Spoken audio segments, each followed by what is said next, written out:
Stone grab on. Discs on. Good to go. Come on. That's it.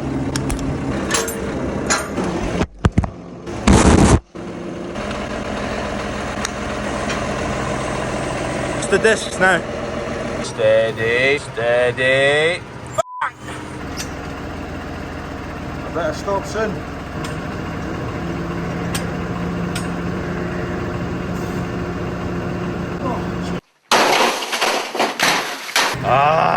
Flipping heck. This adjustment on the link arm here, it's right the way up and it's seized. This side's loose, it moves no bother. This side for some reason is seized. And I've also just managed to snap the grease nipple off because I slid this too high and caught the grease nipple. Plonker. So I'm just going to take this off. It's getting a spanner delivered right now from Gate Lady who's coming up that hill. Take the link arm off, head along the road to yard 1 to where the workshop is to get some penetrating fluid to do that and to change the grease nipple on it. 9:30 on a Sunday. Anyway, they don't get adjusted that often. I need to, long story short, the link arms have not had enough grease. Damn. The adjustable hammer.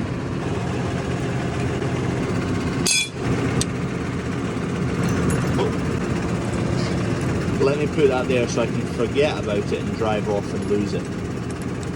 Come on, out you come.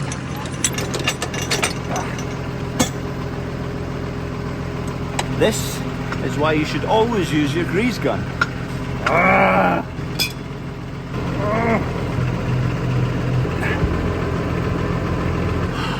I need a hammer. Oh, I've got one.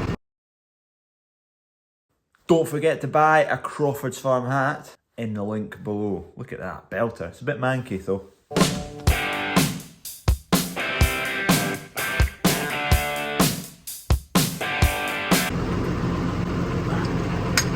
Do you want me to do it? I'm not in the mood. Oh, come out, you. Got no tools with me. Hang on, I'll look at the cat.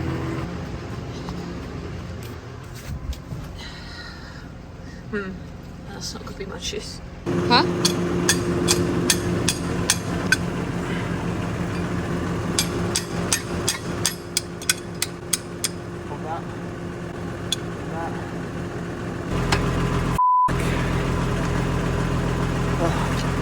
Success.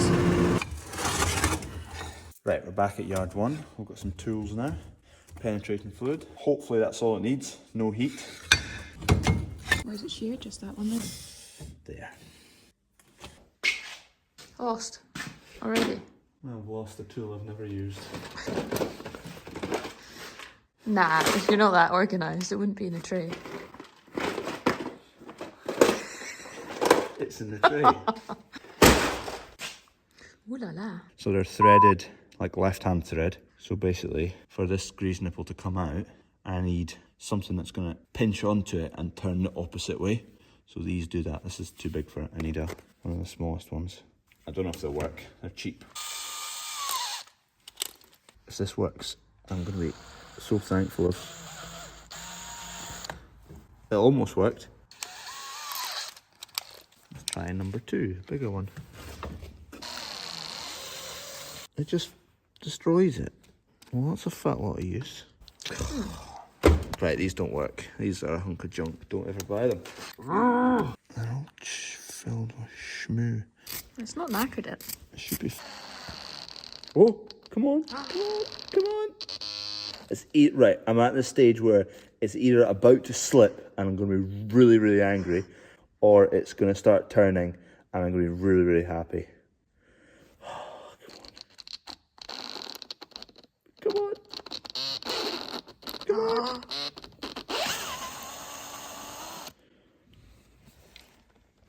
Ah!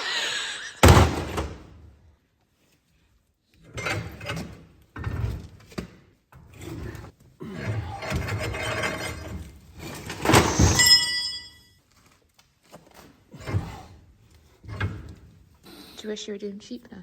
No. Shorty and Fergus won't be happy to hear that. Let's see.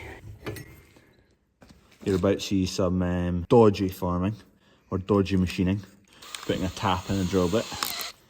Definitely frowned upon by machinists, but hey ho, I'm not a machinist.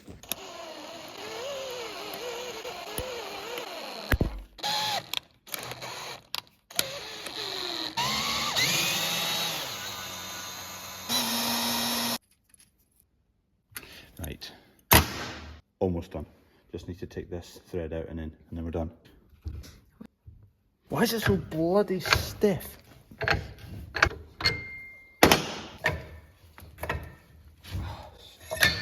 Link arms back in, new grease nipple.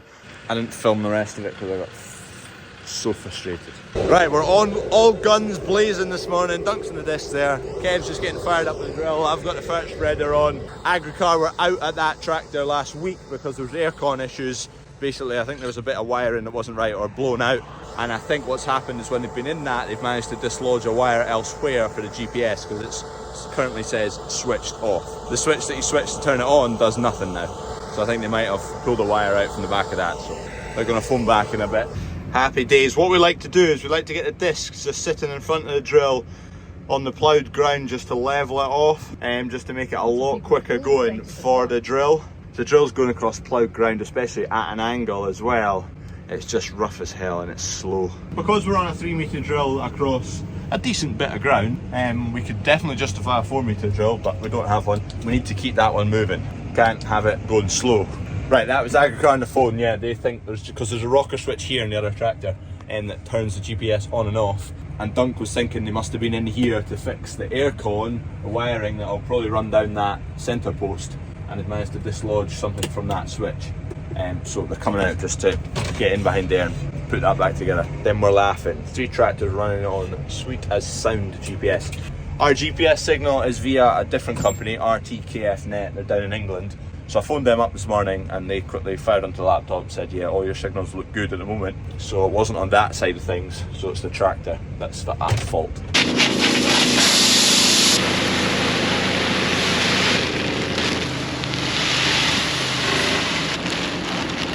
I'm just checking we're still on the right vein angle, so 19 on there and 47 on there. Yeah, 47, 47, 19, right, good. That's the vein angles were needed for the urea, that's half of it's on the ground. Whoops. First field of wheat, which is, it's not bad, it's making a little bit of mess, but needing to get it done, so. Right, plans have quickly changed, just loaded up that fert spreader to head back to yard 1 to get the last of the wheat done. Fencer guys have put a post through a water line, which to be fair, we completely forgot about as well. So not sure if it's a drain or whether it's actual water pipe. The pressure on this farm's really low, so it's hard to tell between a drain and a water pipe from what's bubbling up. Okay, digger, that's where I was yesterday. Still a bit soft. Oh, it's starting to firm up a bit actually. Rough and ready job of putting a pipe in from there to there. Really could have done with actually filling this up with stone first, but I just bundled in what came out again, which isn't great, but this track we don't actually really use. The odd time a sheep trailer goes down to pick up some sheep, so I didn't spend too much time making it look nice and neat and tidy. Anyway, jump in the digger, give it to the fencer guys who will probably make a better job than me, to be honest. Like that, lock those pins in. There we go. Right, I need to put that bucket on so I can lift that bucket up to the yard. This digger's been doing a good wee bit of work so far. Rough work, but all works work. All works work. I'm hoping these two, yeah they do. Right, this is the tow bay. So this turns the water off to the farm. Come on, there you go. I'm really scraping the bar off for tools today. So we've got a tree carcass Toby key. Oh, I'm falling over the fence. Toby key worked. Right, the boys have been using the digger, dug exactly where they'd put a strainer in. There's nothing in there. I think their track machine, they've been on the field side. I think they must have crushed a field drain, which is better than breaking a water pipe. That's fine. Spring barley just going in. The ground's not bad. There's a few, you can see the dark wetter patch down there. This whole end rig's not great anyway. We were meant to get it drained a couple of years ago, or a year and a half ago, but it never worked out with the drainage guys. They were caught at other jobs and timing didn't work, so we'll get that done next time it's free of crop. Let's see what we can find in here. There you go. Barley in there. So that is Laureate. a week, 10 days. Hopefully we'll see that kicking through. Wee stones jam up on the disc there. Bit of a flawed design on that thing. Kev has to get out every so often and unjam the stones, which is a pain. But because Dunk is disking in front of the drill, those discs in the front of that tractor, not really needed. The more is just a bit of a counterweight. Kev's jumping out to unclog this, I think. Here you go. Right in there, that wee stone. It's a pain of a thing, that. Wee little stones jam it up. That was it. The scraper on this one's broken. It's in the workshop right now. We're out here to quiz Dunk about the septic tank and water lines at yard 2 where that leak is. Or where the water's bubbling up from, because he knows all about yard 2, he's lived there all his days. Now we're going to dig it up. Back fire spreading after a several hour delay. This end rig is completely the fault of my own and no other reason. I came in here in the back end spraying pre-emergence, and I put it on a double the rate 8 needed to go now. This is particularly wet, this bit of end rig I'm on just now, so that didn't help the fact that I'd also put on double the rate. So I've ended up with a rough as hell end rig. I told you about this mistake I made a month ago or a couple of months ago, last time I was on with that. The rest of the field looks cracking, smashing, but absolutely obliterated this end rig. Nice one. So annoying, because every single time we're in this field from now till after harvest, just be reminded of the idiocy. Flipping toss pot. What have I done, dog? What have I done? Optic fibre guys, left some cable drums, made a mess. This is a really soggy wet corner anyway. There's crop never does anything really in this corner, so it's not the worst place in the world for it to happen, but could have picked up their cable drums. Basically from that pylon, this wee strip of end rig into this corner, it's always soggy. Yeah, as you can see, a bit wet and grim. Not very productive ground. Because it's just literally just a strip to here, and it's not very big at all. We've never properly come up and got a bit of drainage done in here. It always seems to be bigger drainage jobs above the list on this little patch. Gutters. One more field of wheat to do, I'm done. I'm just heading out of this field. At 200 kilos of urea per hectare. Right, we've got 2 of these flock to the show Highland Show marketing sheep. Anyway, they've been dropped off for 2 weeks. That's the Doddy Tartan one. This one's got some belted galleries on it. They'll be outside the farm shop if you fancy to come and have a look or get a picture. We've just put them inside so they don't get nicked. They're quite heavy though. This one's away to Creef. Smashing. All the numbered ones this lorry's been delivering. Smashing, I think there's 30 odd of them. Flipping bandits over there. Someone's nicked the gas bottle off the banger. It was hidden in the bush as well. Didn't nick the banger. Brilliant. Cheers. Toss pops. Dad is currently loading a lorry of seed oats at the moment. There's also a digger appeared. We've got car park tar going in this week. Fair done, job done. Well, let's clean this thing up. Happy days. Shiny, shiny, not so shiny. I'll go and take that fire spreader off because the discs are going onto this tractor tomorrow. The tractor Dunk's in right now.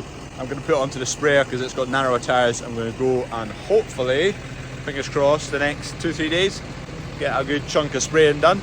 Brand new fences. You're joking. Fencer boys didn't shut the flipping gate. Anyway, they're getting on well. That is to close off this roadside when we're running cattle up and down this road. And that is the gate that the fencers left open for all the sheep to walk out. Thankfully there was only a couple.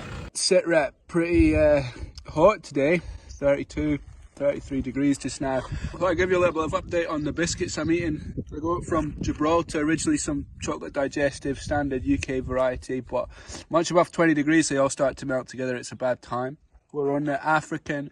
These are Joe's French biscuits, much better, but now at 32, 33 degrees, the chocolate centre, It's starting to melt and we're losing the structural integrity. So that's a month I've been going now, just on the edge of the Sahara Desert. That's the view out the front door. That's a belter, to be fair, but can you get any pegs in the ground? The ground's obviously pretty hard, so no pegs. Buried the corners in rocks. It's proper windy. I thought this building would give me shelter, but it's not.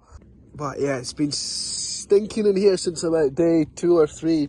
Not much room for anything more than just lying down and sleeping.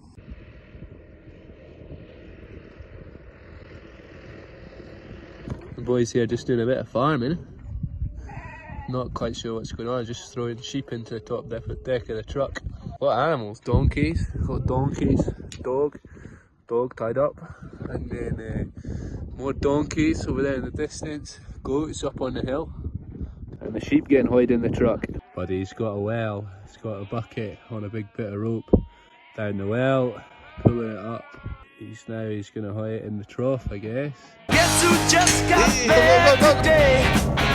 Bang on the money. That had been away. Big dingus end. Here comes a load of oil. Oh man, that is tight as hell. Oh god. Oh.